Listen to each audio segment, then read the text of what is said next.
السلام علیکم ورحمۃ اللہ وبرکاتہ۔ امید ہے کہ آپ سب دیکھنے والے خیر و عافیت سے ہوں گے۔ آج ہم حضرت صالح علیہ السلام کا ذکر کرتے ہیں، جو حضرت نوح علیہ السلام کے بیٹے سام کی نسل سے تھے۔ حضرت صالح علیہ السلام کو اللہ تعالیٰ نے قوم سمود کی طرف نبی بنا کر بھیجا۔ قوم سمود ایک خوشحال اور ترقی یافتہ قوم تھی، جو عرب کے علاقے حجر میں رہتی تھی۔ آج سے کم 4000 سال پہلے حجاز مقدس اور تبوک کے درمیان حجر نامی جگہ میں ایک قوم سمود آباد تھی۔ مدائن صالحہ کے نام سے مشہور ہے۔ یہ ایک پہاڑی علاقہ ہے۔ اس قوم نے بہت ترقی کی۔ ان کی ترقی کی وجہ یہ تھی کہ یہ لوگ پہاڑوں میں گھر بنا کر رہتے تھے، جس کی وجہ سے دشمن کبھی ان سے جیت نہ پاتے۔ حضرت صالح علیہ السلام کا ذکر قرآن پاک میں 9 جگہ میں آئے ہیں، اور اسی طرح حضرت صالح علیہ السلام جس قوم میں پیدا ہوئے اس کو قوم سمود کہتے ہیں، اور سمود کا ذکر بھی 9 سورتوں میں کیا گیا ہے۔ حجاز اور شام کے درمیان وادی قرا تک جو میدان نظر آتا ہے، یہ سب ان کا مقام تھا، اور آج کل فج الناقہ کے نام سے مشہور ہے۔ سمود کی بستیوں کے کھنڈر اور آثار آج تک وہاں موجود ہیں۔ ہجر کا یہ مقام جو ہجر سمود کہلاتا ہے، شہر مدین سے جنوب مشرق میں اس طرح واقع ہے کہ خلیج عقبہ اس کے سامنے پڑتی ہے، اور جس طرح عاد کو عاد ارم کہا گیا ہے، حتیٰ کہ قرآن پاک میں تو ارم کو ان کی مستقل صفت ہی بنا دیا۔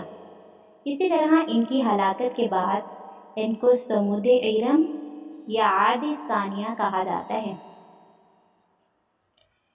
حضرت موسیٰ علیہ السلام بنی اسرائیل کو مصر سے لے کر نکلے کہ سمود کی آبادیاں ہلاک و تباہ ہو چکی تھی، اور یہ ختم ہو چکی تھی کہ جب حضرت موسیٰ علیہ السلام کو قوم فرعون نے جھٹلایا تو آل فرعون ہی میں سے ایک مرد مومن نے یہ کہہ کر اپنی قوم کو ڈرایا کہ تمہاری اس تکذیب کا نتیجہ کہیں وہی نہ ہو جائے جو تم سے پہلے قوم نوح، عاد اور سمود اور ان کے بعد کی قوموں کا اپنے پیغمبروں کی تکذیب کی وجہ سے ہوا تھا۔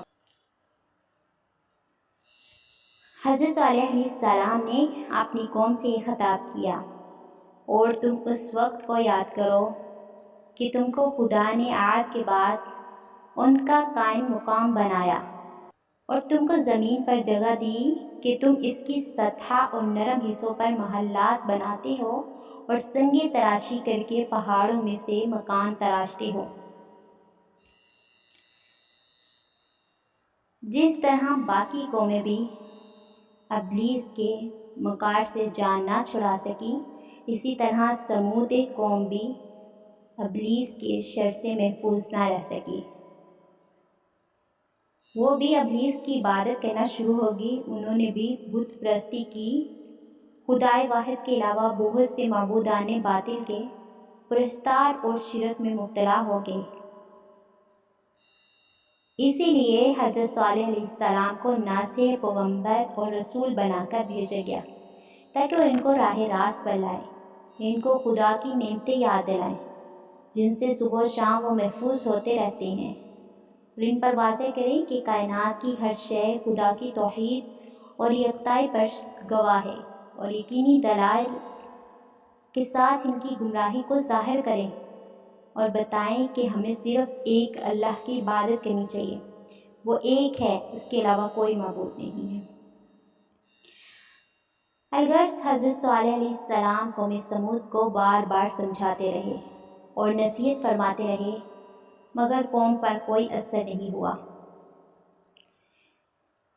وہ بغض و عناد میں ترقی پاتے رہے اور ان کی مخالفت بڑھتی رہی، اور کسی طرح بت پرستی سے باز نہ آئے۔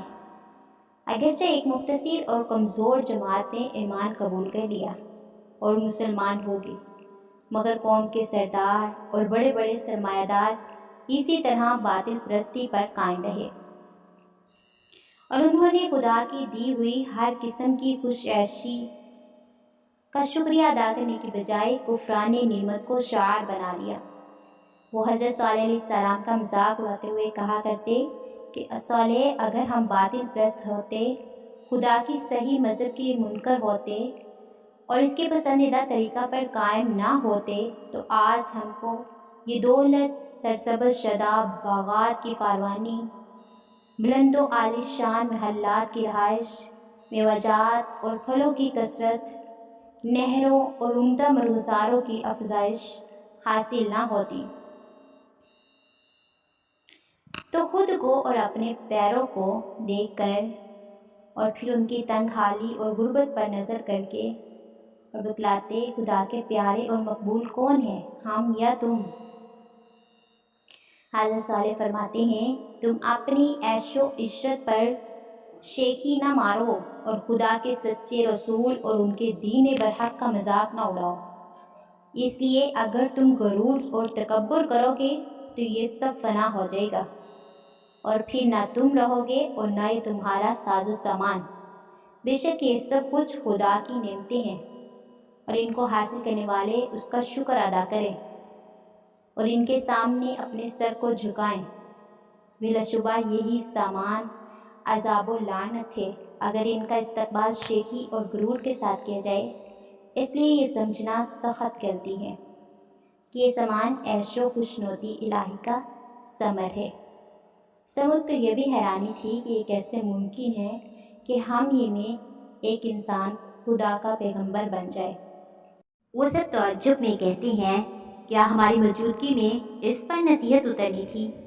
اگر اللہ تعالیٰ نے نبی بنانا تھا تو اس کے اہل ہم تھے، نہ کہ حضرت صالح علیہ السلام تھے۔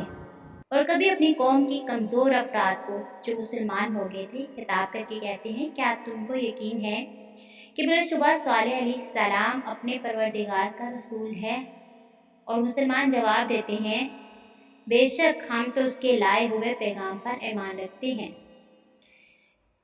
تب یہ تکبر کرنے والے سردار غصے میں کہتے ہیں، بلا شبہ ہم تو اسی شے کا جس پر تمہارا ایمان ہے انکار کرتے ہیں۔ بہرحال حضرت صالح علیہ السلام کی مغرور اور سرکش قوم نے ان کی پیغمبرانہ دعوت و نصیحت کو یوں تسلیم کرنے سے انکار کر دیا اور خدا کے نشان کا مطالبہ کیا۔ تب صالح علیہ السلام نے بارگاہ الہی میں دعا کی اور قبولیت کے بعد اپنی قوم سے فرمایا کہ تمہارا مطلوبہ نشان اونٹنی کی شکل میں یہ موجود ہے، دیکھو اگر تم نے اس کو تکلیف پہنچائی تو پھر یہی تمہاری ہلاکت کا نشان ثابت ہوگی۔ اور اللہ تعالیٰ نے تمہارے اور اس کے درمیان پانی کے لیے باری مقرر فرما دی ہے، ایک دن تمہارا ہے پانی کے لیے اور ایک دن اس اونٹنی کا ہے، لہٰذا اس میں فرق نہ آئے۔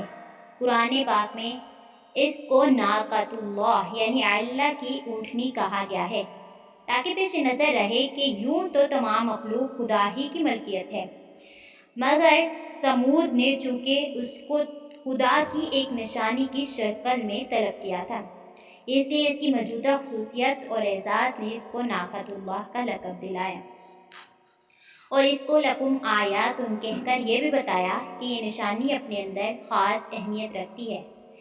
لیکن بدقسمت قوم سمود نے زیادہ دیر تک اس کو برداشت نہ کیا اور ایک روز سازش کر کے ارادہ کیا کہ ہم اس کو قتل کریں گے، اور قدار بن سالف کو اس پر تیار کر لیا کہ وہ اس کے قتل کی پہل کرے اور باقی سب اس کی مدد کریں گے، اور اس طرح اونٹنی کو ہلاک کر ڈالا۔